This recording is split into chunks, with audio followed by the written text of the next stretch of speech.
Selamat malam semuanya. Pada kesempatan kita pada malam hari ini kita coba membahas kembali perkuliahan yang berkaitan dengan studi kelayakan bisnis. Seperti kita ketahui bahwa sebelumnya kita sudah membahas panjang lebar tentang aspek pasar ya, aspek pasar. Bagaimana kita bisa menganalisis kondisi pasar, kemudian kita mendefinisikan pasar kita, kemudian juga sampai meramalkan berapa permintaan dan pangsa pasar yang akan kita peroleh ya di masa yang akan datang. Nah, pada kesempatan kita pada malam hari ini kita akan membahas tentang penilaian aspek teknis ya, penilaian aspek teknis. Jadi kalau sedikit mereview ya dari kajian awal ya, pertemuan kita pada awal, kita melihat bahwa dalam studi kelayakan bisnis ada beberapa aspek yang dijadikan pertimbangan. Yang pertama aspek pasar, yang kedua aspek teknis, kemudian nanti ada aspek keuangan, ada aspek legal, ada aspek lingkungan, bahkan beberapa buku yang lain menyebutkan ada aspek sumber daya manusia. Jadi sampai ke tataran organisasi pembagiannya bagaimana. Ya. Nah, pada malam hari ini kita akan fokus belajar tentang aspek teknikal ya, aspek teknikal. Nanti kalau misalnya waktunya masih cukup kita masuk ke aspek finansial ya. Nah, yang pertama mungkin perlu kita pahami apa sih yang menjadi tujuan dari kita mempelajari tentang analisis teknikal, atau kenapa sih kita harus lakukan analisis nih dalam studi kelayakan bisnis, aspek teknikal ini gitu ya.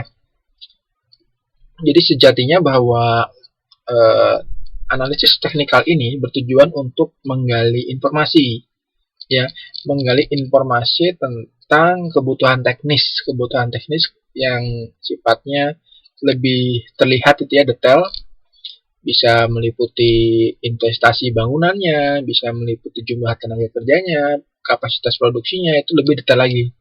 Bahkan kebutuhan alat-alatnya, perlengkapannya untuk bisa mendukung proses produksi ini berapa banyak. Ya, itu dianalisis juga dengan menggunakan pendekatan analisis teknikal. Ya. Jadi bisa meliputi investasi berarti modal yang dikeluarkan. Kemudian bisa juga biaya dan pengeluaran produksi ya. Kemudian juga biaya percobaan, uji coba ya. Jadi kita nanti udah punya ide, udah punya perkiraan, kita tes nih, kita bikin prototipe terkait produk kita, bisa kita uji dulu di lapangan seperti apa, apakah bisa diterima oleh masyarakat atau tidak, ataukah bisa menjadi produk yang benar-benar bisa bermanfaat atau tidak gitu ya. Dan yang terakhir juga melibatkan faktor-faktor lain yang berkaitan dengan fasilitas yang dibutuhkan proyek. Apa aja fasilitasnya?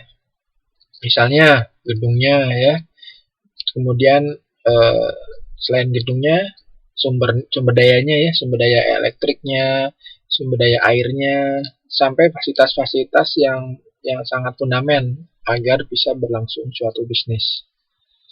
Yang tidak kalah pentingnya juga nanti kita juga belajar tentang lokasi ya, penentuan lokasi. Jadi lokasi itu dalam suatu pabrik, dalam suatu bisnis itu perlu diperhitungkan secara masa-masa. Kenapa? Karena ini mencangkup kelangsungan jangka panjang ya, jangka panjang bisnis.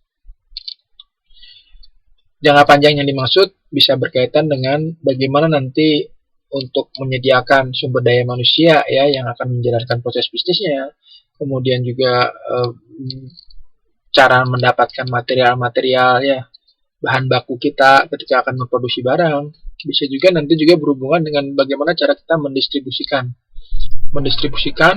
menyalurkan produk dan jasa yang udah kita hasilkan yang akan kita jual kepada konsumen. Nah, itu juga menjadi pertimbangan yang sangat penting. Karena tidak jarang ya kita punya ide bagus, kita punya perencanaan bagus, pasar-pasarnya jelas, produknya jelas juga, apa yang ingin dipasarkan. Kemudian ketika kita masuk ke aspek teknis, kita kesulitan dalam mencari lokasi misalnya. Mencari lokasi kesulitan. Kita udah tentukan lokasinya di daerah tertentu. Di Kabupaten Majalengka misalnya ya, Kabupaten Majalengka atau di Indramayu gitu ya. Kita ternyata ketika kita mau menjalankan di sana, kita analisis secara teknikal, oh ternyata materialnya untuk produk kita itu sangat jauh. Dampaknya apa kalau kita mendatangkannya jauh? Biaya produksi akan meningkat, akan tinggi. Nah, tentu ini akan berdampak pada nanti hasil atau harga jual produknya. Ya, harga jualnya produk tinggi, bisa jadi konsumen tidak akan mau untuk membeli produk kita. Ini penting. Itu misalnya contohnya material. Kemudian yang lain apa? Sumber daya manusia ya, misalnya. Kita oke, secara material udah bagus, gampang, dekat ya dengan suppliernya. Kemudian produknya juga jelas. Nah, sumber daya manusia, orang-orang yang mengerjakannya ternyata ini sulit. Jadi kalau kita mendirikan perusahaan di daerah tersebut, ternyata upah minimumnya itu sangat tinggi sekali. Upah minimumnya. Dampaknya apa? Ya tentu dampaknya akan meningkatkan biaya produksi juga ya, karena itu masuknya biaya variabel, ya, tenaga kerja itu. Nah itu harus menjadi pertimbangan dalam analisis teknikal, ya, analisis teknikal dalam studi kelayakan bisnis. Nah kemudian dalam buku ini yang pertama kali kita pelajari ya, untuk menganalisis kebutuhan teknikal ya, kebutuhan teknis, kita perlu menentukan besarnya skala produksi. Ya, skala produksi. Skala produksi ini apa sih? Besarnya atau kuantitas produksi yang akan kita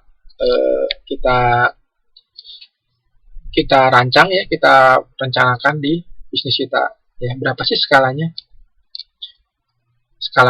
Nah, pertimbangannya apa? Pertimbangannya bisa bermacam-macam. Bisa juga dari sisi luas pabrik kita ya. Itu menjadi penentu juga dalam penentuan skala produksi. Kemudian juga skala operasi ya. Operasi kita mau seberapa besar gitu ya. Kemampuan kita untuk memproduksi itu menentukan skala produksi ya. Skala produksi. Dan ini berhubungan nantinya ini akan menimbulkan efek terhadap besarnya biaya yang dikeluarkan dalam memproduksi suatu barang. Ya. Jadi skala produksi ini kadang ini ya, kadang ada, kalau kita berpikir sederhana ya, semakin banyak kita memproduksi barang, maka harganya semakin murah. Ya. Dalam praktiknya bisa jadi pada titik tertentu ya, pada jumlah produksi tertentu, maka jumlahnya itu tidak semakin murah, tetapi justru semakin mahal. Ya.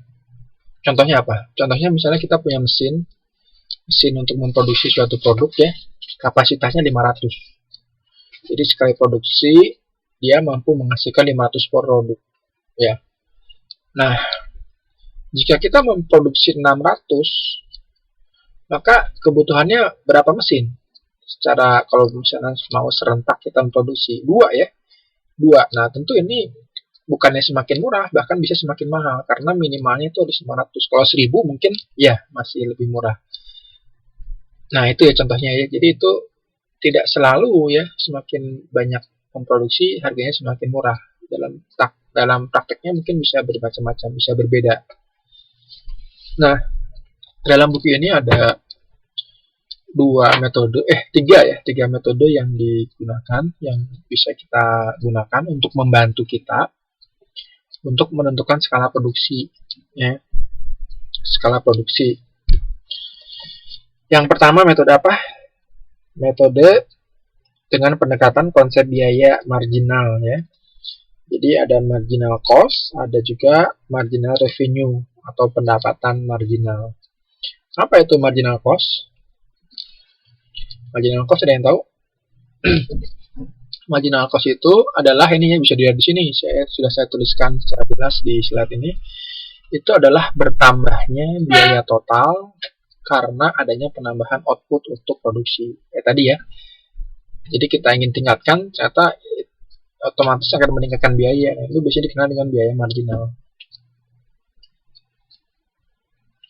Dan kurvanya kalau Anda melihat di halaman 3.4 itu berbentuk seperti U ya. Ini marginal cost. Jadi biaya ya yang meningkat akibat penambahan output. Jadi nilai pertambahannya itu yang dikenal dengan marginal cost. Kemudian yang kedua yaitu marginal revenue. Pendapatan marginal. Apa itu pendapatan marginal? Itu adalah kenaikan ya, atau penurunan, biasanya bisa menaik, bisa berturun ya. Penerimaan sebagai akibat dari penambahan produksi, ya, penambahan output.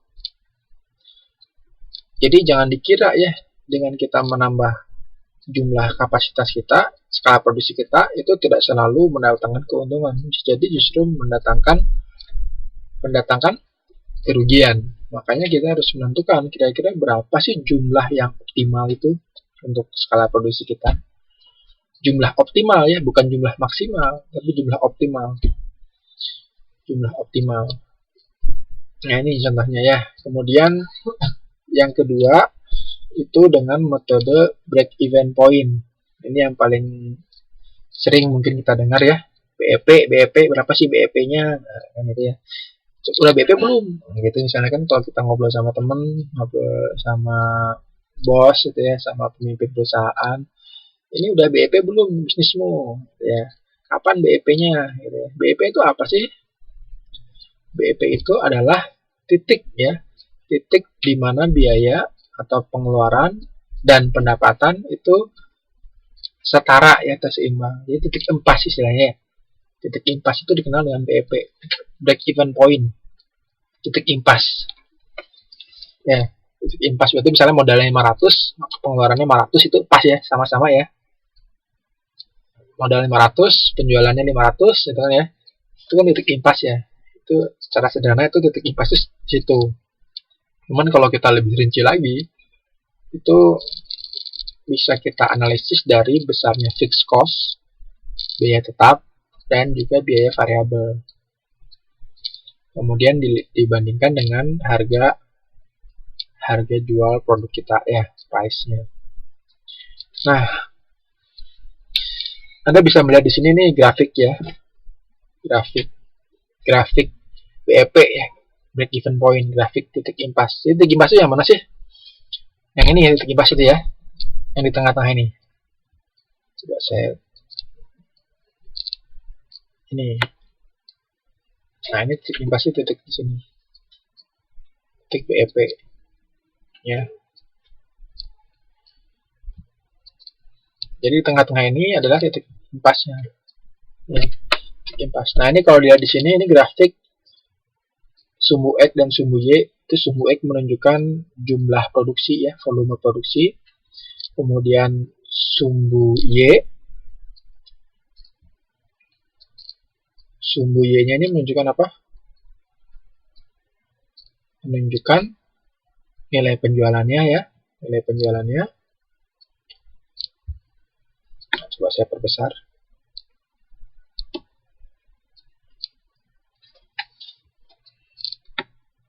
Nah, ini ya. Nah, ini sumbu X ini apa? Ini volume produksi ya, saya ulangi. Sumbu Y-nya itu adalah penjualan.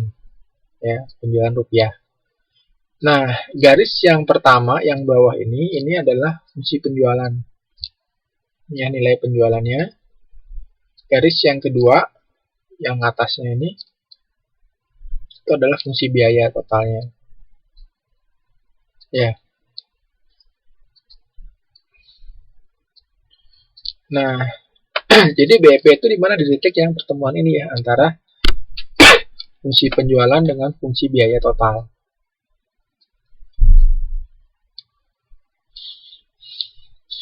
Jadi kalau Anda lihat di sini, ini adalah istilah rugi, ada istilah laba ya. Kalau ke sebelah kiri itu rugi, ke sebelah kanan itu laba. Kenapa? Karena kalau ke sebelah kiri, rugi kenapa?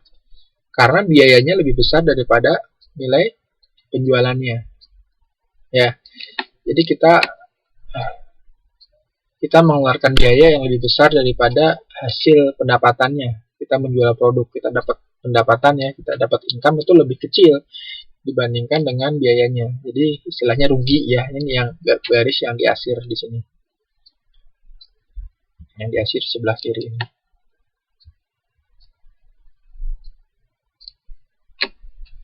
Nah, kalau sebelah kanan ini apa? Ini yang istilahnya laba ya, atau menguntungkan. Karena nilai penjualannya itu lebih besar dibandingkan dengan biaya total ya, dengan biaya. Jadi ini kita istilahkan dengan laba. BEP itu di mana? Di titik ini, titik tengah-tengah sini. Ya, jadi pahami? Dipahami ya, mudah ya, ini nggak susah. Nah, bagaimana cara menentukan titik ini, titik tengah ini? Ini kita bisa menggunakan sebuah rumus ya yang sudah ini juga diperoleh dari grafik yang tadi ya. Rumusnya adalah seperti ini. Jadi Q sama dengan FC itu fixed cost ya, dibagi dengan P itu price ya, pendapatan, harga jual per unit, dikurangin dengan VC. VC itu apa? Variable cost ya.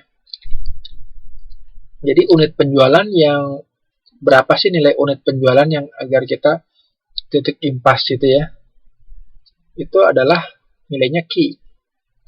Jadi ini minimum kita harus menjual berapa unit biar kita balik modal ceritanya gitu ya, titik impas Q itu. Itu harus sama dengan fixed cost dikurangi harga jual per unit, kurangi dengan variable cost ya. Fixed cost dibagi P kurangi VC ya, VC variable cost. Nah ini ya. Fixed cost itu apa sih? Fixed cost tahu nggak bedanya fixed cost sama variable cost? Ada yang tahu? Kalau fixed cost itu contohnya apa? Biaya yang sifatnya tetap atau yang dikeluarkan untuk jangka yang sangat panjang sekali biasanya. Misalnya apa? Biaya tetap. Gedung, aset, ya itu maksud fixed cost. Kalau variable cost, besarnya yang bergantung pada volume produksi. Misalnya apa variable cost? Ya tenaga kerja ya misalnya. Kalau kita memproduksi banyak, maka kita membutuhkan tenaga kerja yang banyak. Bahan-bahan ya, biaya material, itu variable cost. Jadi biayanya tergantung pada jumlah produksinya. Ya. Nah itu. Jadi jumlah unitnya itu adalah sama dengan FC dibagi P kurangi VC. Nah, kita juga bisa menghitung nilai BEP itu dari berapa sih total penjualan serupiahnya ya, rupiahnya. Itu minimal kita harus dapat berapa ya. Anda lihat sini rumusnya BEP dalam gulung RP ya, ini artinya salesnya, sama dengan fixed cost dibagi dengan 1 min fixed cost per P. Ya, ini sama sebenarnya sama rumus ini ya. Ini kalau Anda bagi per P ya, ini kan sama dengan P per P sama dengan 1, VC per P sama dengan VC per P, sama rumusnya, yang atas sama yang bawah. Cuman yang atas satuannya unit, yang bawah satuannya rupiah ya. Ini contohnya untuk yang BEP. Biasanya ini paling banyak digunakan BEP ini, metode BEP ini untuk menghitung titik impas agar kita bisa memperkirakan nih kira-kira bisnis kita itu berapa harus laku nih biar modal kita itu kembali. Nah kalau udah lebih dari sini ya otomatis kita pasti dapat keuntungan. Kita kalau di gambar ini kita sudah masuk ke grafik yang ini ya, yang sebelah kanan ini, yang laba ya, laba gitu ya.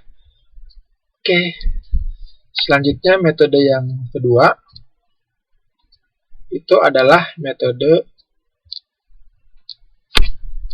linear programming. Ya, linear programming. Ini metode yang mungkin sudah dipelajari ya sama rekan-rekan dulu pernah belajar operational research. di set operasi. Nah, di linear programming itu dikenal ada dua pendekatan cara penyelesaiannya. Yang pertama dengan pendekatan grafik, yang kedua dengan pendekatan simplex. Karakter dari permasalahan yang diselesaikan dengan metode linear programming ini biasanya produknya yang dijual itu lebih dari satu.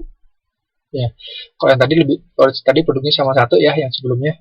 Kalau yang linear programming ini biasanya lebih dari satu. Ya, jadi diasumsikan lebih dari satu. Oh, yang tadi juga sebenarnya bisa banyak, tapi nanti kita gabungkan produknya itu juga bisa.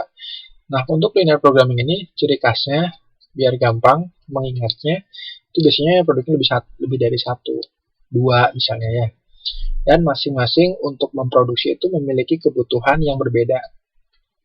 Kebutuhan apa? Kebutuhan material, ya, misalnya kebutuhan tenaga kerja, misalnya. Itu berdampak pada cost-nya kan ya. Dan keuntungannya biasanya juga berbeda. Tapi bisa juga keuntungannya sama, bisa. Itu lebih sederhana. Tapi yang paling penting itu produknya ya, jumlahnya lebih dari satu. Nah, ini contohnya, ini contoh metode grafik. Ya, contoh yang digambar ini metode grafik. Nah, cuman yang penting juga untuk menggunakan metode linear programming ini, Anda harus pintar ya dalam merumuskan permasalahan yang Anda hadapi dalam persamaan matematik ya. Dalam persamaan matematik. Misalnya apa? Misalnya nih, saya beli 2 bola, ya, bola tenis misalnya, dengan 1 bola basket, harganya 15.000. Nah, ketika saya beli 3 bola dengan 1 bola basket, harganya 20.000. Berapa sebaiknya saya beli bola atau beli bola tenis atau beli bola basket gitu. Contohnya itu kan ada 2 ya. Contohnya seperti itu. Atau contoh yang lain. Saya punya saya sebagai penjual apa? Penjual alat tulis. Yang dijual apa? Katakanlah pulpen dan buku. Ya. Jika saya menjual 5 buku dan 2 pensil, 2 pulpen misalnya, 5 buku dan 2 pulpen, maka saya mendapatkan keuntungan 25.000. Ya, 5 buku dan 2 pulpen, 25.000. Namun ketika saya menjual 3 buku dan 5 pulpen, itu keuntungannya 15.000 misalnya ya. Nah, Anda harus bisa menggambarkan persoalan tersebut menjadi persoalan matematis. Ya. Caranya bagaimana? Misalnya kita asumsikan ya buku itu sebagai X, kemudian Y itu sebagai pensil atau pulpen. Misalnya kayak gitu ya. Nah, itu kita gambarkan menjadi persamaan matematis. Kemudian kita gambarkan grafiknya. Ya, grafiknya seperti ini. Ini X plus Y sama dengan 3. Misalnya 1 buku dengan 1 pulpen itu sama dengan 3 keuntungannya. Terus ada lagi grafiknya. 1 buku dengan 2 pulpen sama dengan 4 keuntungannya. Gitu ya. Nah, Anda gambar seperti ini grafiknya. Ini pendekatan grafik ya. Tarik garis. Gitu. Ini bisa keuntungan atau juga bisa ini material ya. Material atau kebutuhan bahan. Jadi bisa jadi permasalahannya jika saya memproduksi aja kita nyambung ke sini ya, skala produksi. Misalnya saya ketikkan sini ya, X plus Y sama dengan 3. Nah, X itu untuk produk A ya, Y untuk produk B ya. Jadi jika saya punya materialnya itu cuma 3 ya, materialnya katakanlah apa ya, karet atau bahan mentah ya, unitnya 3 unit nih, 3 unit bahan mentah.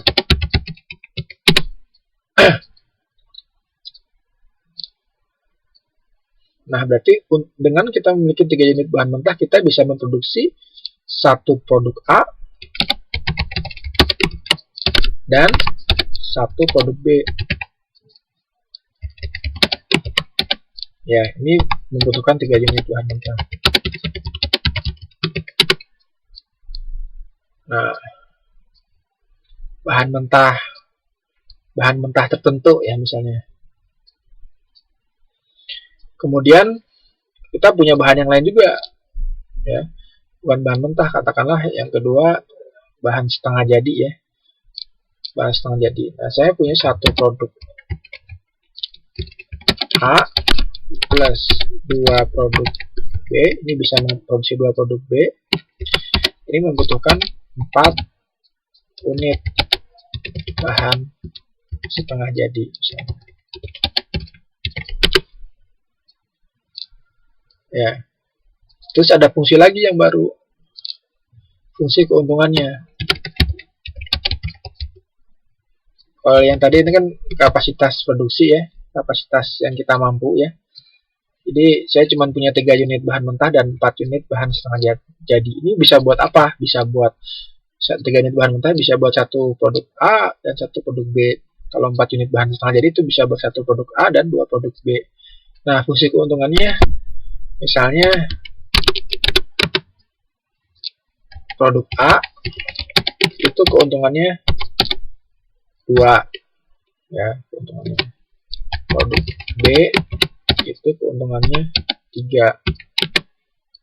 Nah, pertanyaannya, berapa produk A dan produk B yang harus saya produksi ya, dengan kondisi seperti ini? Ya, berarti ini nanti bisa digambar grafik seperti ini ya. Kemudian kita juga gambar fungsi keuntungan. Fungsi keuntungannya berapa? Sama dengan 2A plus 3B. Ya, itu fungsi keuntungannya.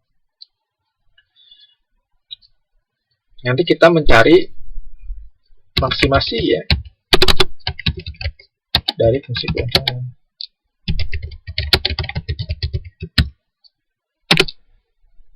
Ya, maksimasi dari fungsi keuntungan. Cari nilai yang menghasilkan 2A tambah 3B-nya maksimal. Nah, ini contoh linear programming. Ini contohnya terlalu sederhana, mungkin belum terbayang. Ini bisa Anda pelajari lagi ya, review di pelajaran operasional riset ya, atau riset operasi. Udah belajar riset operasi? Sudah? Riset operasi?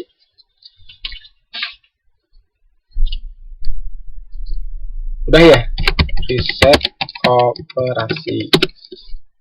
Nah, di sini ada contohnya, linear programming pendekatan. Ya, syukur kalau udah belajar semester ini ya. Tinggal beriringan, paralel ya dengan belajar ini. Jadi ini saya tidak menjelaskan lebih jauh lagi ya, tidak terlalu panjang lebar karena udah dibahas lebih detail di semester ini. Pendekatan simplex juga udah ya. Ini kalau pendekatan simplex ini hampir sama ya, dia menggunakan pendekatan dengan tabel biasanya. Tabel ya, metode simplex. Nah, jadi dengan metode tadi kita bisa melihat kira-kira berapa skala produksi yang sebaiknya kita pakai ya dalam perusahaan kita ya, bisnis kita. Nah, di sini juga kita perlu melihat bahwasanya ada banyak sekali hal-hal yang perlu dianalisis ya dalam analisis teknis. Yang pertama, yang penting itu deskripsi produk ya.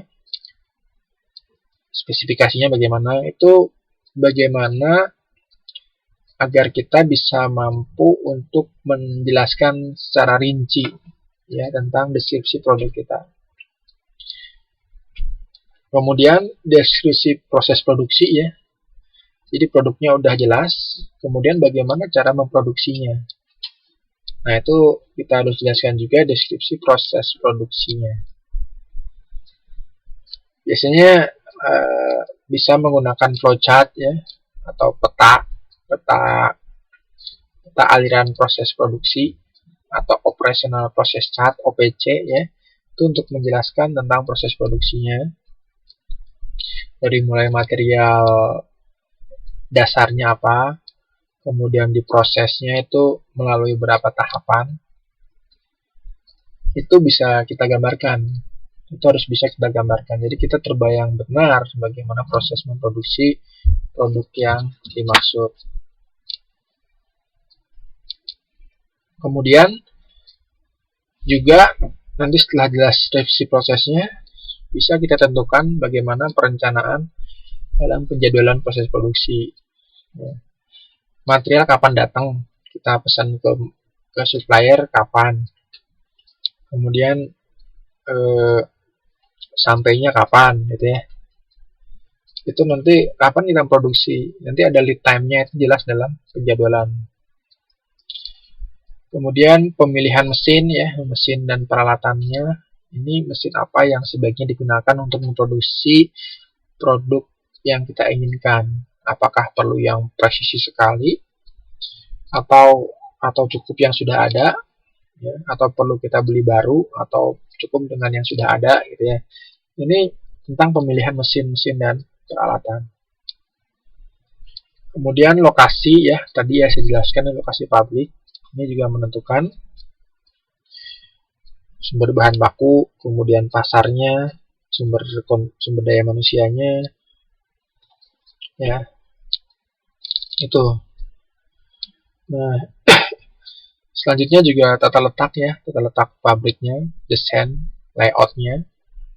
Ini material masuk itu dari mana nih inputnya? Misalnya dari gudang belakang letaknya di mana? Itu bisa kita gambarkan dengan denahnya, ya.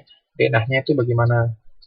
Misalnya kita memproduksi produk ya, denahnya seperti itu. Kemudian di assembly, kita assembly-nya di mana? Kita rakitnya di sebelah mana? Kerjanya posisinya di mana?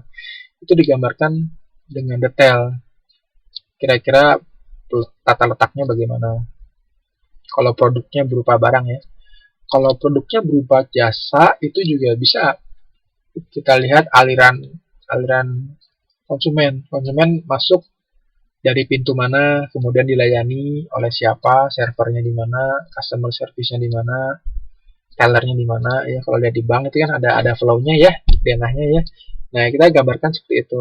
Itu kalau produknya jasa.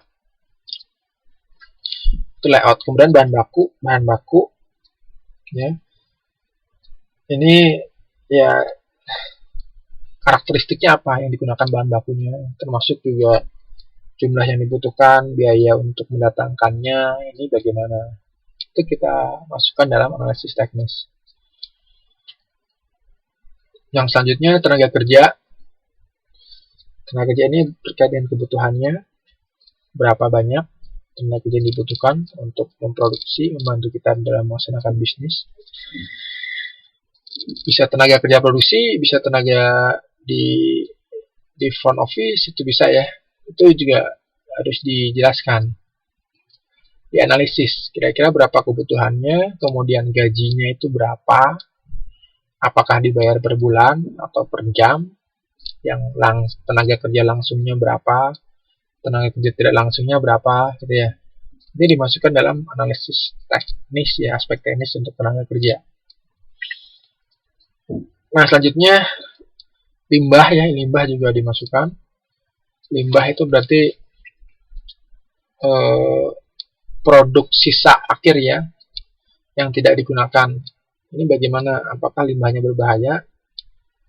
Kalau misalnya berbahaya, berarti kan ini harus mendapatkan proses khusus lagi ya, agar tidak berbahaya ketika dibuang. Ini juga menjadi pertimbangan dalam aspek teknis. Dan yang terakhir, setelah semuanya dianalisis, kita masukkan dalam elemen biaya. Dalam biaya produksi total, kita kalkulasikan berapa biaya yang dibutuhkan untuk memproduksi unit barang tertentu dalam jumlah tertentu. Nah, ini aspek teknis. Jadi di sini mungkin ini Anda, rekan-rekan sekalian, ini bisa lebih memahami ketika mempraktekannya di lapangan. Jadi ini mungkin ada banyak yang belum terbayang ya, karena memang ini sifatnya teoritis, tetapi lebih jelas lagi, detail, ini Anda harus, ya kalau Anda memiliki cita-cita untuk membuka bisnis, bisa dipraktekkan bagaimana menganalisis, menghitung aspek teknikal. Pada dasarnya, dalam menganalisis aspek teknikal ini tidak ada metode yang baku. Nah, dalam arti kita tidak usah saklek mengikuti metode-metode yang disebutkan di buku. Kita mengikuti metode yang sesuai dengan kondisi bisnis kita. Itu yang penting. Jadi bagaimana kita memahami situasi dan kondisi bisnis kita, produknya apa, kita pahami betul, dan kita sesuaikan dengan kebutuhan teknisnya ya, untuk memproduksi produk tersebut. Ya. Jadi ini cuma gambaran umum ya, gambaran umum yang menjadi nanti pedoman, menjadi bekal nanti ketika Anda misalnya membuka bisnis untuk menganalisis aspek teknikal. Nah, ini hal-hal apa saja yang perlu mendapat perhatian dalam aspek teknikal. Lalu bagaimana tahapannya? Ya, tahapan dalam menganalisis aspek teknikal ini. Ya, dalam buku ini ada beberapa langkah, ada beberapa tahapan yang bisa membantu kita untuk memulai proses analisis aspek teknikal dalam studi kelayakan bisnis. Yang pertama, kita mendapatkan informasi ya dari aspek pasar dan seterusnya. Yang sebelumnya tentang informasi produk kita kan ya, produk kita apa yang bagus kita jual. Kemarin kan sempat membahas itu ya pada minggu lalu. Kemudian pasarnya apa kan udah jelas informasi pasarnya. Kemudian untuk produknya jelas, tentu jelas juga informasi bahan bakunya. Nah, informasi ini kita gunakan untuk menentukan, yang pertama itu adalah untuk menentukan alternatif teknologi apa sih yang dapat kita pakai, kita gunakan untuk memproduksi barang tersebut. Ya. Ini gimana caranya untuk memproduksi barang tersebut? Ya. Kita tentukan alternatif. Alternatif itu berarti bisa lebih dari satu ya. Alternatif itu namanya juga alternatif. Alternatif pertama, kedua, ketiga, kita tentukan apa sih alternatif teknologi yang bisa kita gunakan untuk memproduksi produk yang dimaksud. Nah, yang kedua, setelah kita tentukan beberapa alternatif teknologi ya, apa fungsinya? Tapi sebelumnya apa? Kenapa kita perlu menentukan alternatif? Karena nantinya kita akan memilih kira-kira teknologi mana yang akan kita gunakan sesuai dengan produksi produk kita ya. Jadi kita tentukan dulu alternatifnya. Tuh. Kemudian kita analisis ya. Kira-kira bagaimana nih akibat samping atau efek samping ya, dampak dengan aplikasi teknologi yang akan kita pilih tersebut. Jadi dari beberapa alternatif tersebut, bagaimana kira-kira efek samping dari masing-masing pilihannya. Ini pertimbangannya kita lihat juga dari regulasi dan peraturan yang diterapkan di area industri kita ya, kebijakan pemerintah misalnya. Kemudian juga sejalan juga dengan tujuan dan ketentuan perusahaan ya. Jadi ini langkah untuk memilih nantinya, ini langkah untuk memilih alternatif teknologi yang sesuai ya. Kita lihat dari sisi efek sampingnya, itu langkah nomor 2 ya. Efek sampingnya macam-macam ini ya. Jadi bukan hanya efek yang buruk, tetapi juga efek positif, kebutuhan perusahaan. Kebutuhan yang dimaksud kebutuhan apa? Bisa kebutuhan tenaga kerja, bisa kebutuhan energi, bisa kebutuhan modal ya, modal. Misalnya apa? Misalnya kita akan membuat sebuah produk yang sangat canggih, ya. Kemudian kita memiliki beberapa alternatif teknologi.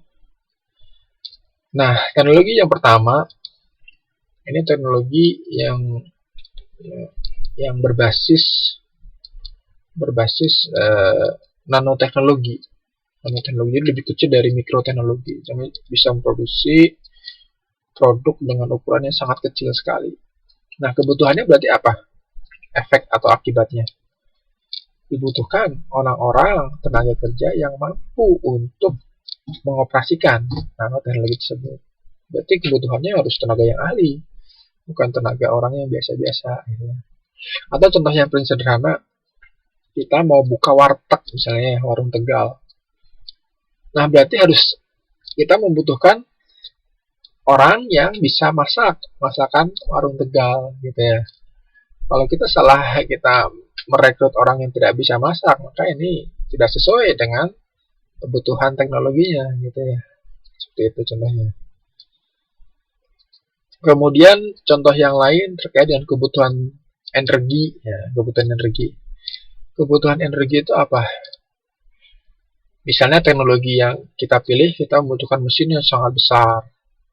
Tentu kebutuhannya listriknya harus memiliki daya yang sangat besar juga, ya. Nah, ini akibat dari teknologi yang kita pilih. Sebabnya seperti itu. Ini ya yang perlu diperhitungkan untuk memilih teknologi. Nah, kemudian langkah yang ketiga itu memperkirakan biaya tiap alternatif. Jadi setelah kita cek recheck akibatnya, tentu akan outputnya adalah biaya, ya. Kita membutuhkan sumber daya listrik yang sangat besar. Nah, ini biayanya berapa? Tentu jelas ya berapa. Kalau misalnya cuma 900 watt itu kan ringan, terus misalnya 450 lebih ringan lagi. Kalau misalnya sampai 1200, 1300, 1400, ini kan biayanya menjadi lebih besar. Nah, ini kita rinci, ya, alternatif tersebut kita rinci, nanti kita kalkulasikan total biayanya, ya, perkiraan biayanya tiap alternatif, ya. Nah, setelah dirinci nanti terlihat mana yang membutuhkan biaya mahal, mana yang tidak, yang lebih murah, ya. Nanti cara paling mudah tentu kita mencari teknologi yang tidak memakan biaya yang mahal karena modalnya juga besar, ya. Kecuali kalau kita ingin yang berkualitas tinggi, mungkin yang mahal yang dipilih karena kualitasnya biasanya cenderung dengan harga yang mahal. Tapi kalau kualitasnya sama, ya tentu pilih yang biayanya paling rendah. Itu. Kemudian yang keempat, setelah biayanya jelas, sudah kita pilih juga teknologi, kita lakukan proses perencanaan. Kita tes untuk memproduksi satu barang atau beberapa unit produk, gitu ya. Nah, ini kita masukkan dalam perancangan, penelitian dan pengujian layak teknisnya, ya. Nah, ini juga untuk mengetes apakah produk yang kita hasilkan nanti ini aman atau tidak, misalnya, ya. Kadang-kadang kan ada produksi yang tidak melalui proses pengujian, ya.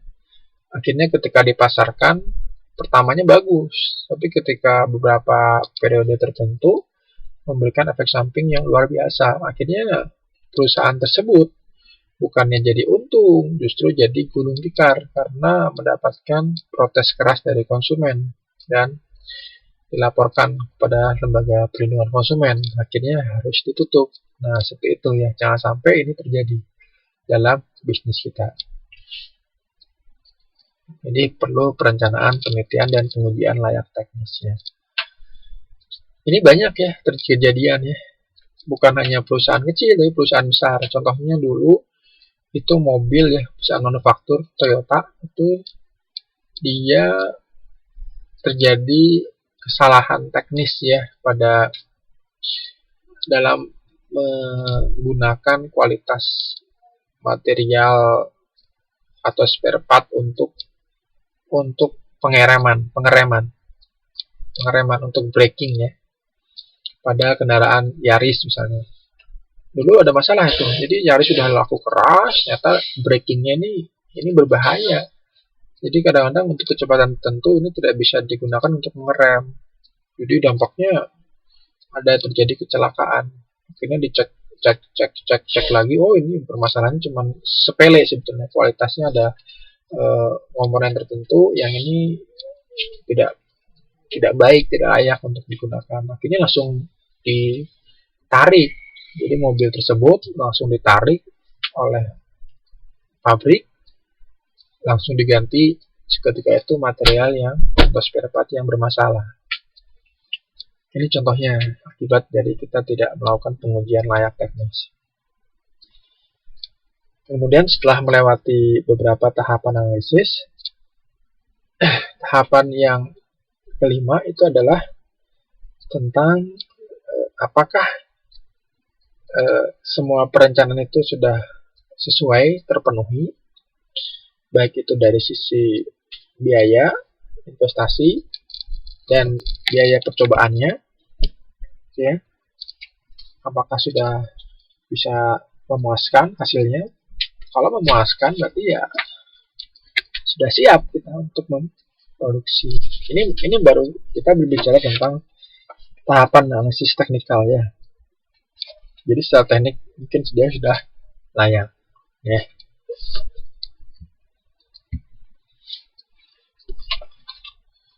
Nah, ini ada beberapa langkah yang bisa kita gunakan untuk mengetahui atau mendapatkan informasi secara lengkap dalam studi teknikal ya, secara lebih detail yang menyangkut elemen-elemen dalam aspek teknikal. Elemen-elemen apa saja yang perlu dinilai dalam analisis teknikal? Itu kurang lebih ada beberapa ya, ada 13 langkah. Anda bisa melihat di sini, ini juga dijelaskan di buku ini. 13 langkah penilaian terhadap elemen-elemen teknikal ya. Pertama, memperkirakan kebutuhan persediaan ya. Ini tujuannya untuk berjaga-jaga jika terjadi fluktuasi dalam permintaan. Maka berapa safety stock yang perlu disiapkan? Safety stock. Jadi kalau misalnya terjadi permintaan yang mendesak gitu ya, kita punya cadangan produk untuk dijual. Safety stock. Kemudian juga safety stock untuk material kita ya. Misalnya kita ingin memproduksi, ternyata pada momen tertentu, ternyata materialnya itu sulit diperoleh, maka kita punya cadangan material untuk memproduksi. Itu persediaan maksudnya. Kemudian schedule produksi ya, jadwal produksi, prosesnya, kemudian pemilihan tadi ya, mesin dan alat, metode dan peralatan, kebutuhan tenaga kerja, organisasi produksinya bagaimana, pembagian kerja dan sebagainya, kebutuhan ruang, space-nya kira-kira butuh space berapa besar ya. Jangan sampai karena space-nya terlalu kecil ya, justru bukannya berjalan dengan baik, justru tidak berhasil, saling antar proses terjadi permasalahan. Awalnya mungkin tidak bisa terlalu besar lah, karena memang agar koordinasi tiap bagian lebih mudah, tapi ternyata justru menghambat, bahkan kualitas produksinya pun bisa bermasalah karena space-nya tidak mencukupi. Contoh yang paling sederhana, kita ingin membuat sebuah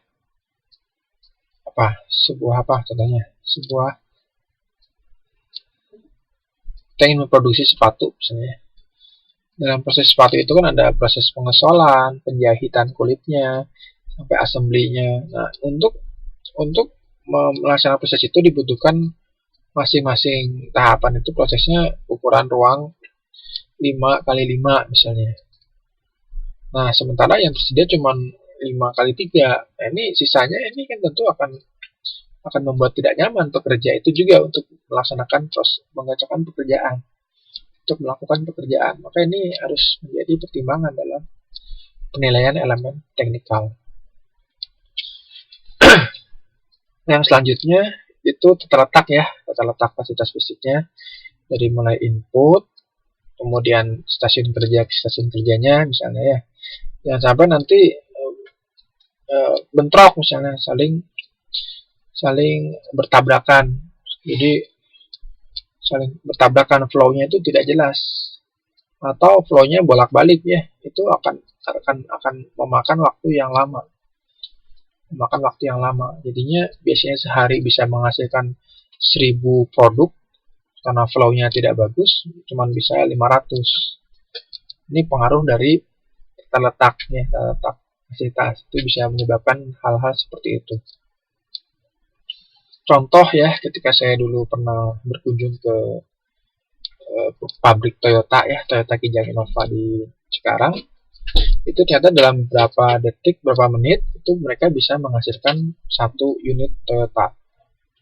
Jadi dalam hitungannya beberapa menit, dalam 45 menit itu bisa menghasilkan 1 Toyota. Tentunya ini 1 Toyota itu ini prosesnya panjang ya, dia ada melalui proses ini setelah masuk semua itu 1 unit itu bisa dikerjakan dalam beberapa menit saja.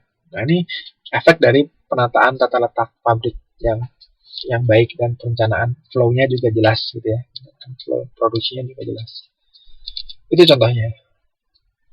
Nah, kemudian masuk ke persyaratan bangunan ya. Persyaratan bangunan. Jadi kira-kira gedungnya, materialnya, ini bangunannya bagaimana, apakah menunjang atau tidak, egg house-nya, yang tempat ventilasinya ya, itu juga penting ya, persyaratan bangunannya. Kemudian kekuatannya itu juga menjadi pertimbangan dalam persyaratan bangunan aspek teknikal. Pemilihan lokasi ya, tadi jelas ya, lokasi untuk memilih ini lokasi mana yang paling strategis dalam proses bisnis kita, ini perlu dipertimbangkan dalam aspek teknikal. Setelah itu setelah semuanya udah jelas, baru bagaimana pendirian pabriknya, surat menyurat, legalitas itu masuk dalam perhitungan elemen teknikal. Nah, setelah semuanya beres, baru nanti terakhirnya masuk ke biaya investasi untuk menghasilkan itu semua. Kira-kira berapa total biaya yang dibutuhkan. Ya, itu masuk ke biaya-biaya investasi. Di buku ini ada beberapa penjelasan yang lebih detail ya tentang bagaimana memilih lokasi ya, bagaimana memperkirakan ruang untuk produksi. Ini lebih detail, cuma saya tidak akan membahas panjang lebar karena sifatnya ini umum memang ya. Jadi Anda bisa membaca sendiri di sini penjelasan lebih detailnya. Kemudian ini juga di halaman 3.26 ada contoh perhitungan pemilihan alternatif mesin ya, dan peralatan dengan menggunakan metode perbandingan ekonomis. Jadi dilihat dari nilai ekonomisnya. Berapa umur mesinnya. Ini mirip dengan mata kuliah ekonomi teknik atau analisis ekonomi. Udah pernah belajar. Yang di dalamnya ada perhitungan nilai investasi saat ini, ada nilai dari uang, ya, ada nilai interest. Udah pernah belajar? Udah? Net present value, annual value, masih ingat? Udah pernah belajar belum?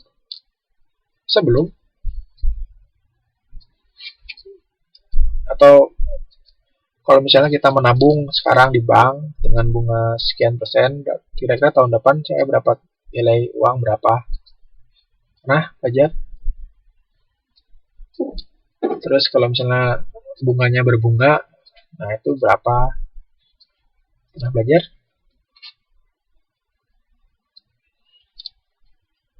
Nilai interest rate-nya 5% misalnya ya. Saya punya uang 100.000, berarti tahun depan dengan interest rate-nya 5%, berarti berapa uang saya tabungin? 105.000 gitu misalnya ya. jadi meningkat 5.000. Atau kita juga bisa menghitung dengan cara yang berbeda. Saya sekarang punya 100.000, kemudian saya cek di tabungan saya pada tahun selanjutnya, nilainya kok jadi 120.000. Ini 20.000-nya dapat dari mana? Berapa nilai interest rate-nya? Kebalikan ya, bunganya 20% berarti. Udah pernah belajar belum? Belum pernah gitu? Sekarang nilai masa depan gitu ya. Ini nanti bisa digunakan untuk memilih alternatif mesin misalnya. Umur mesinnya berbeda, yang satu 5 tahun, satu 7 tahun. Nah, kita mau milih yang mana? Sekarang belinya sekian, yang mesin satu, yang mesin kedua belinya sekian, jadi harganya berbeda gitu ya. Ini mau milih yang mana? Nah, itu bisa dianalisis dengan menggunakan pendekatan perbandingan ekonomis. Ya.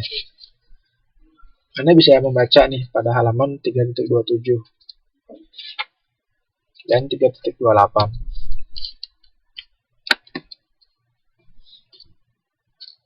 Nah, ini untuk analisis aspek teknis ya. Tidak terlalu panjang, tidak terlalu. Saya membahas yang umum-umum karena yang sifatnya detail ini sepertinya tidak perlu saya jelaskan panjang lebar. Anda bisa membaca sendiri karena mudah untuk dipahami. Kemudian kita masuk ke pembahasan selanjutnya ya, karena waktunya masih cukup, ke aspek keuangan. Aspek keuangan ya.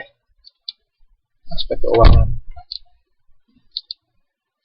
Coba saya lihat dulu apakah slide-nya sudah tersedia atau belum.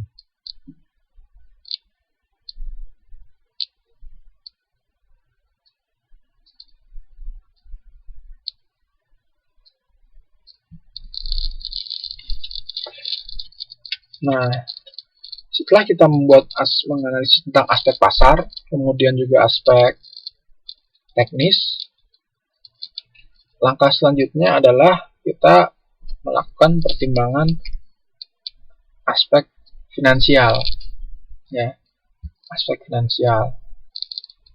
Mengapa penting melihat aspek finansial? Karena aspek finansial ini nantinya sangat erat sekali berhubungan dengan apakah bisnis yang kita akan laksanakan ini menghasilkan keuntungan atau tidak, ya, menguntungkan keuntungan atau tidak, atau justru kerugian.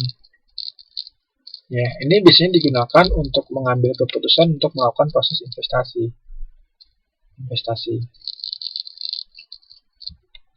Ya.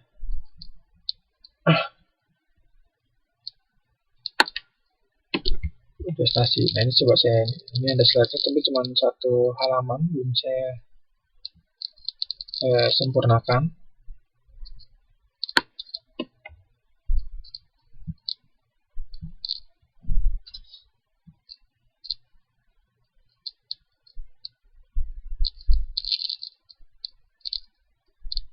Nah, ini aspek finansial atau keuangan ya.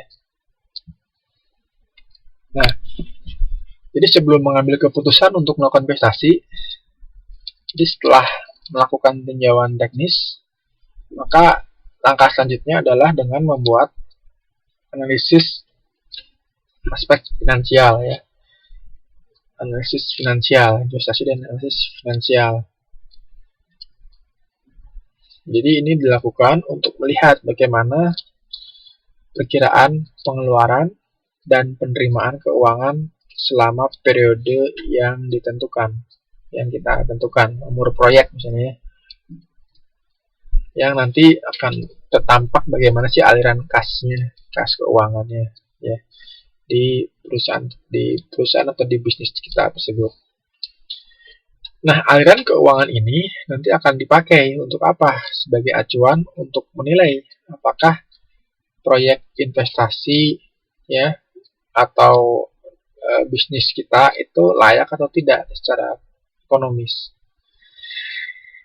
Karena kalau secara pasar layak, teknis layak atau aspek ekonomisnya finansialnya tidak layak, maka ini juga tampaknya bisnis tersebut harus ditunda atau tidak perlu dilanjutkan, ya, karena secara keuangan finansial dia tidak layak.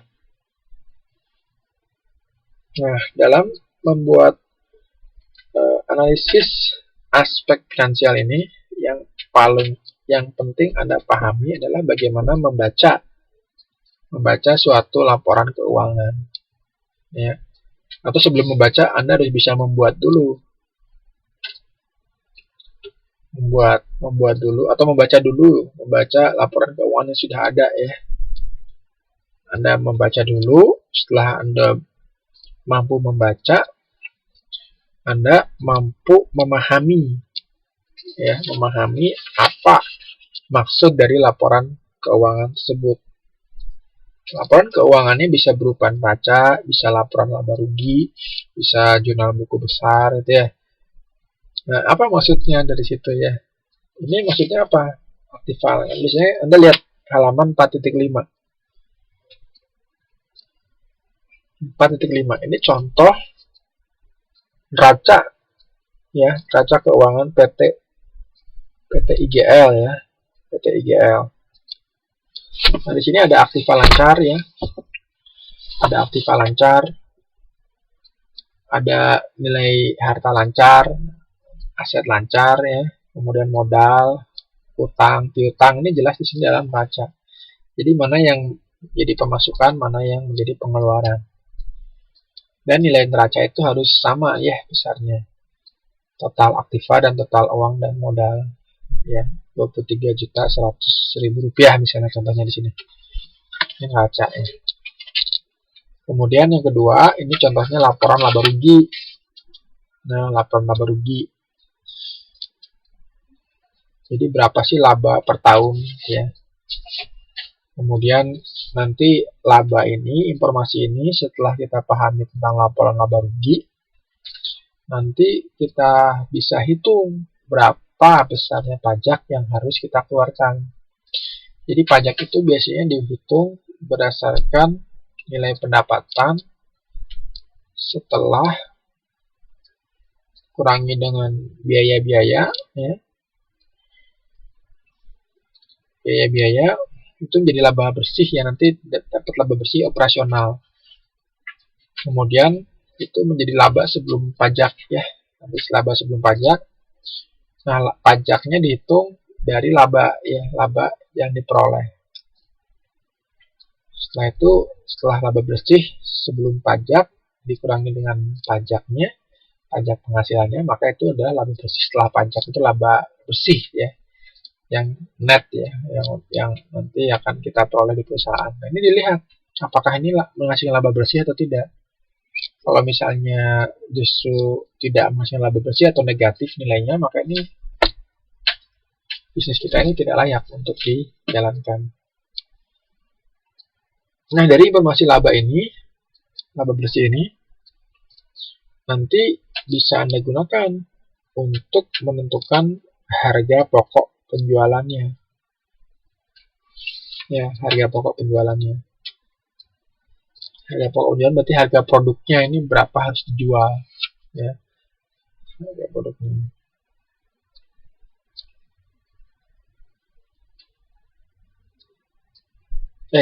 Yang pertama neraca, ya. Setelah neraca,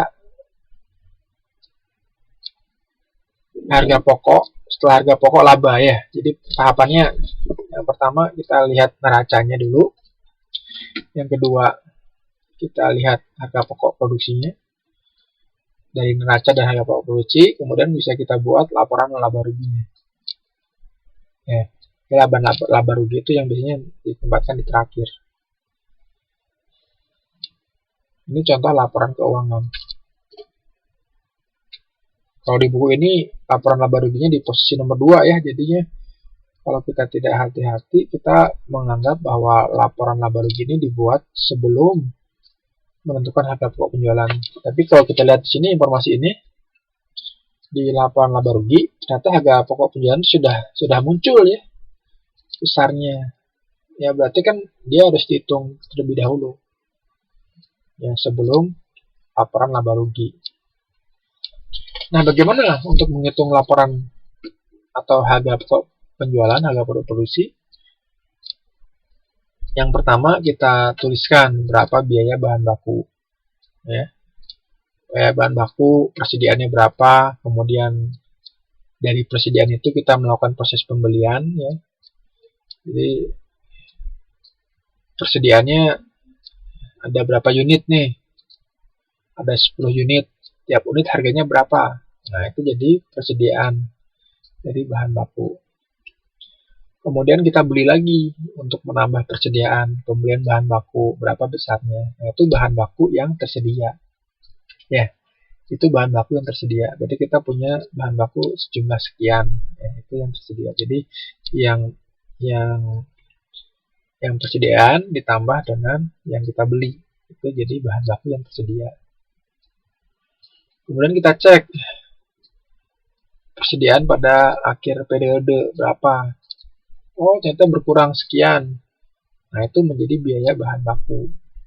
Besar pengeluarannya itu, pengurangannya itu masuk ke biaya bahan baku. Nah, selain biaya bahan baku, yang selanjutnya untuk memproduksi, yang penting juga adalah biaya tenaga kerja. Nah, yang dimasukin itu biasanya biaya tenaga kerja langsung dulu. Biaya tenaga kerja langsung, kemudian biaya yang lain. Ya, setelah biaya tenaga kerja langsung, ada biaya-biaya yang lain yang tidak langsung. Termasuk biaya fixed cost, ya, yang biaya rutin itu juga masuk dalam biaya tidak langsung atau overhead, ya, overhead pabrik. Nah, Anda bisa melihat ini halaman 4.7, ya. 4.7. Semuanya dibuka bukunya, halaman 4.7. Kelihatan di sini. Biaya bahan baku, biaya bahan tenaga kerja langsung, biaya overhead pabriknya berapa. Nanti dijumlahkan itu jadi jumlah biaya produksi. Kemudian dihitung-hitung, kalkulasikan berapa persediaan dan seterusnya. Nanti diperoleh harga pokok penjualan, ya. Harga pokok penjualan. Harga pokok penjualan ini nanti menjadi input di laporan laba rugi. Ini contoh laporan keuangan, ya. Barangkali rekan-rekan udah pernah belajar, ya, tentang analisis biaya. Analisis biaya udah pernah? Sudah, ya. Nah, ini sama, sama. Jadi menggunakan pendekatan yang sama. Jadi sebetulnya, jadi syarat utama kita belajar studi kelayakan bisnis ini, seharusnya sebelumnya sudah belajar perkuliahan yang mendukung. Misalnya apa? Misalnya operasional riset, ya. Tadi untuk meramalkan itu Anda udah belajar di perkuliahan sebelumnya. Kemudian kayak analisis biaya ini, ya, penganggaran atau apa, ini juga Anda udah belajar di perkuliahan sebelumnya. Kemudian juga belajar tentang apa yang kemarin itu, tentang ekonomi teknik, ya, ekonomi teknik itu juga udah belajar. Kemudian perancangan organisasi, ini seharusnya Anda juga udah belajar. Nah, nanti di pelajaran ini, di mata kuliah studi kelayakan bisnis ini, semuanya diintegrasikan, ya. Jadi setelah ilmu-ilmu yang Anda pelajari pada semester ini atau semester sebelumnya itu nanti diintegrasikan, digabungkan untuk digunakan untuk menganalisis studi kelayakan bisnis, ya. Jadi ini sangat luas sekali ilmunya. Studi kelayakan bisnis ini sangat luas sekali, panjang, dari mulai aspek keuangan, aspek pasar, aspek teknis, aspek legal, luas sekali. Jadi ini masing-masing analisis aspek ini biasanya memerlukan bekal dari pengetahuan perkuliahan sebelumnya. Jadi kalau Anda kurang kuat di pelajaran sebelumnya, ini Anda harus belajar lagi, harus dibaca-baca lagi agar bisa memahami studi kelayakan bisnis pada aspek-aspek yang dikaji di sini.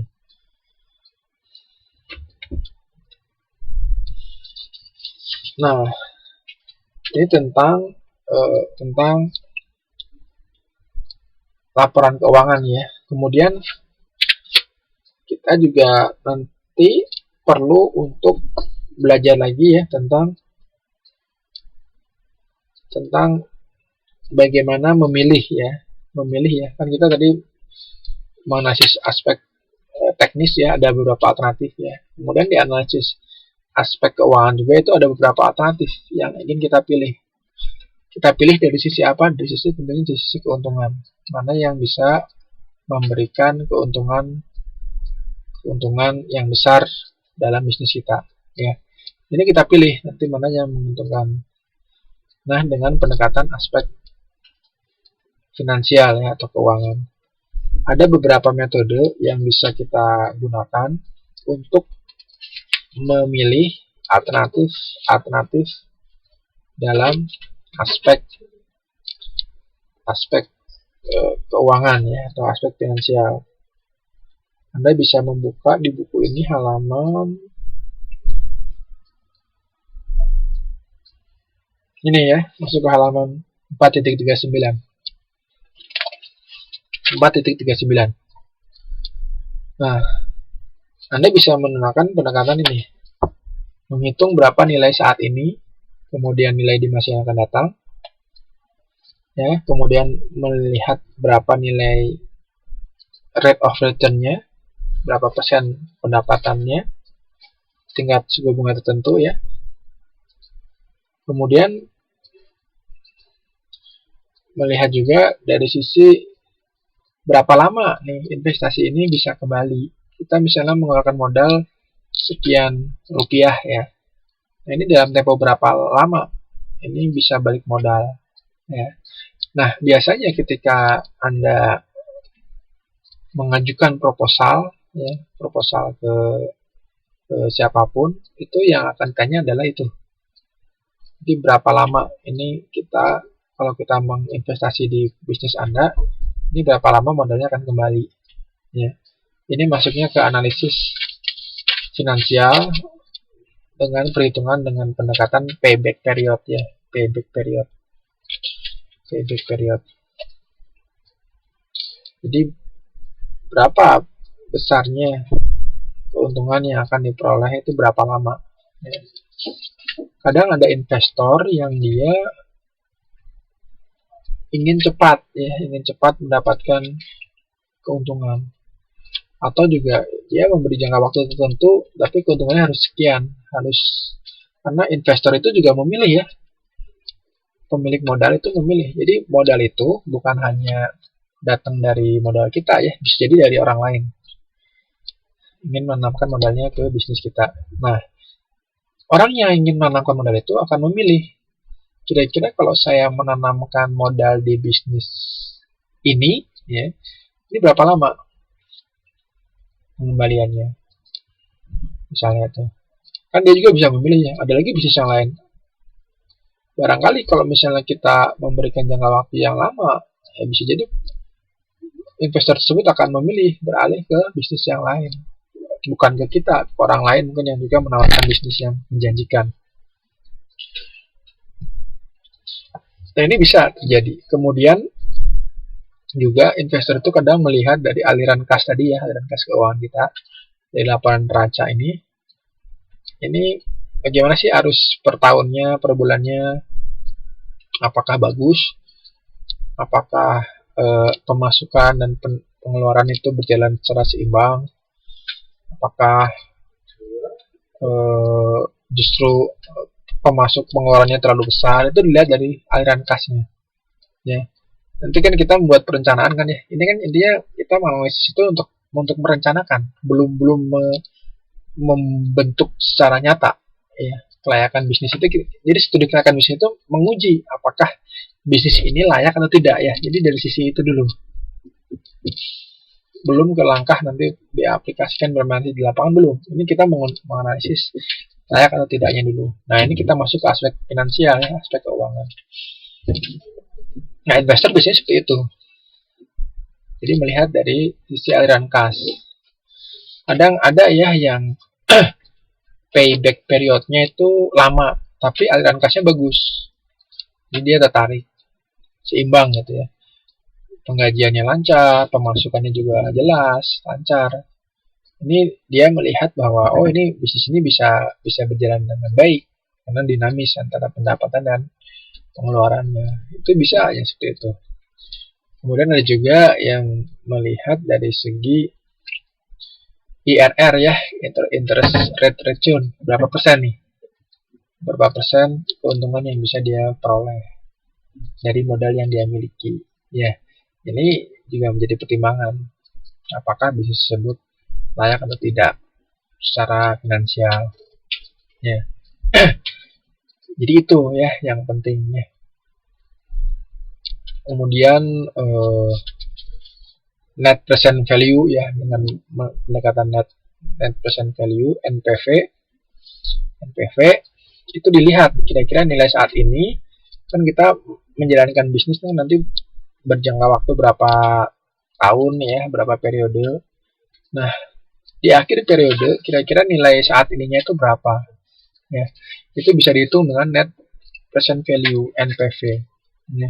NPV dihitung, nanti terlihat oh besarnya nilai saat ini itu berapa rupiah. Nanti kan kita mengajukan alternatif ya, proposal. Nah, barangkali ada juga orang lain yang mengajukan bisnis yang lain yang berbeda. Nah, dia juga memberikan nilai NPV sekian rupiah. Nah, nanti kan investor memilih nih, mana kira-kira yang menghasilkan nilai NPV yang paling tinggi. Itu yang biasanya yang dipilih. Untuk menghitungnya udah pernah belajar belum? NPV, payback period, IRR, udah pernah? Nanti jangan sampai saya ngomong ini nggak pada ngerti lagi. Bahaya ya. Sudah. Ya, kalau sudah ya bagus ya. Kalau lupa, nah, itu perlu dibuka lagi bukunya. Ya, perlu dibuka lagi. Jadi belajar tentang NPV, IRR, payback period itu ya. Itu di analisis ekonomi teknik juga ya, finansial, biasanya analisis biaya. Itu belajar. Nilai dari uang ya, nilai dari uang. Nilai sekarang sama nilai masa depan itu kan berbeda ya. Kenapa berbeda? Karena banyak faktor ya, bisa jadi dari perkembangan teknologi, perkembangan usaha, sehingga menyebabkan nilai uang saat ini itu berbeda dengan nilai uang di masa yang akan datang, karena ada istilah time value of money. Misalnya sekarang saya punya uang 1000 sekarang dengan 1000 tahun depan itu nilainya berbeda, meskipun secara nominal itu sama 1000 ya, tapi mungkin nilainya berbeda. Contoh paling sederhana, misalnya dulu saya beli gorengan ketika di Indonesia itu ya, pada tahun ini itu 2000 sudah bisa membeli gorengan. Mungkin di tahun depan ya, gorengan harganya udah 2500 ya, padahal sama-sama gorengan misalnya kayak gitu. Jadi ini nilai uangnya udah mengalami penurunan. Contohnya seperti itu. Jadi ada time value of money. Itu contohnya.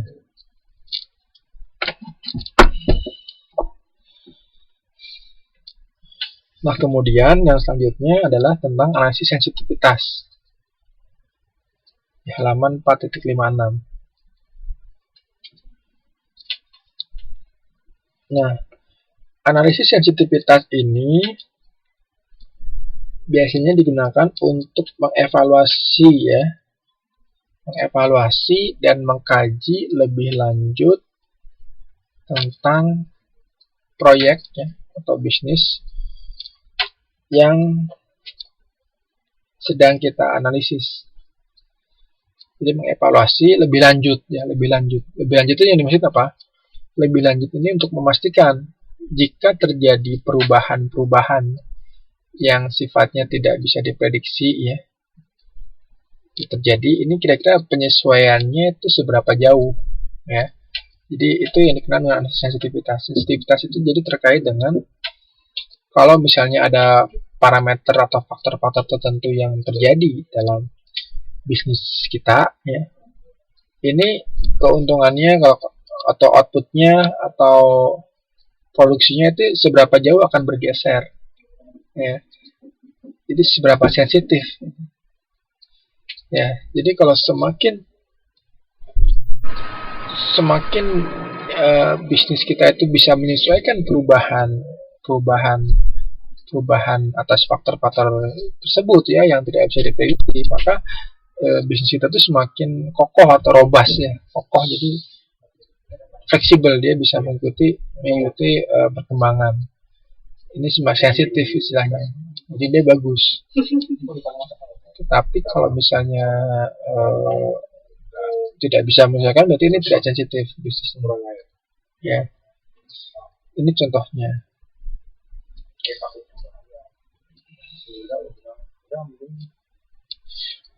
Ini mungkin akan saya jelaskan lebih lanjut, ya, pada pertemuan tatap muka, ya. Nanti juga saya akan mereview sedikit tentang analisis aspek keuangan, ya. Aspek keuangan, nanti kita belajar tentang analisis sensitivitas, ya. Tadi ada dua sebetulnya dalam analisis sensitivitas. Yang pertama analisis sensitivitas, yang kedua analisis error. Nah, ini bedanya apa? Nanti mungkin kita belajar bersama, ya, pada pertemuan selanjutnya.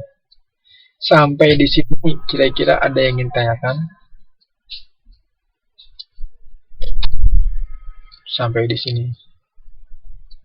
Saya mute-nya saya matiin, ya, unmute, ya. Akan kalau mau berbicara.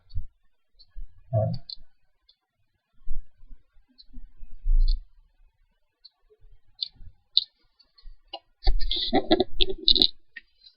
Minggu nggak bisa hadir, kenapa Mbak? Nggak bisa hadir, Mbak?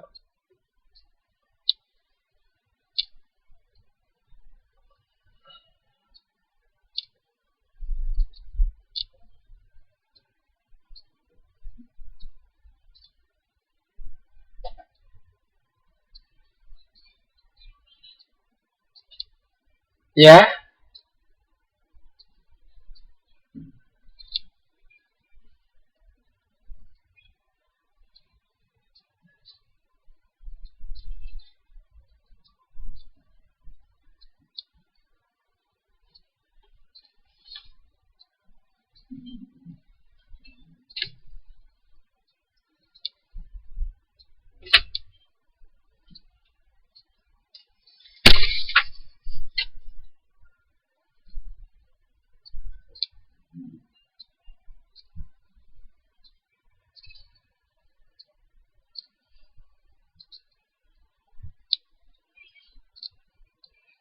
ya, ini tampaknya ada yang rame, ya.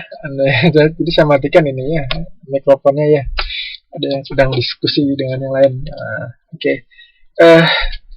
Pada minggu ini nanti kemungkinan pertemuan tatap muka ini, kalau jadi, nanti saya akan memberikan sedikit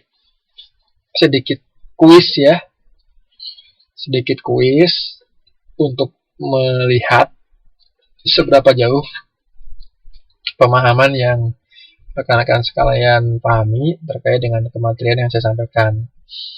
Mungkin kuisnya itu 30 menit, ya, 30 menit di sana tatap muka. Tatap muka akan dilakukan kuis selama 30 menit, mungkin di akhir perkuliahan. Nah, bagi yang atau tidak bisa hadir, nanti mungkin akan ada tugas khusus, ya, tugas khusus nanti yang akan saya jelaskan nanti, tapi ya bukan sekarang. Jadi harapannya itu bisa hadir semua karena ada kuis, ya, kuis untuk melihat kemampuan kita memahami studi kelayakan bisnis, ya.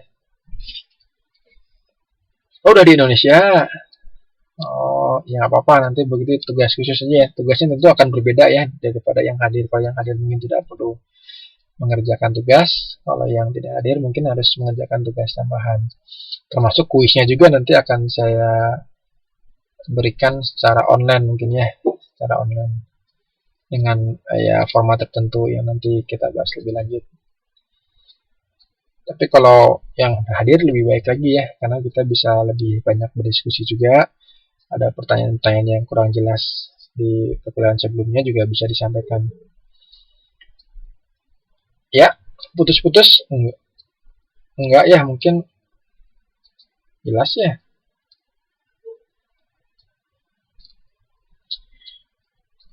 Itu ya. Oh, jelas tuh kan si Mas Sodikin katanya jelas, katanya kata Mas Sodikin.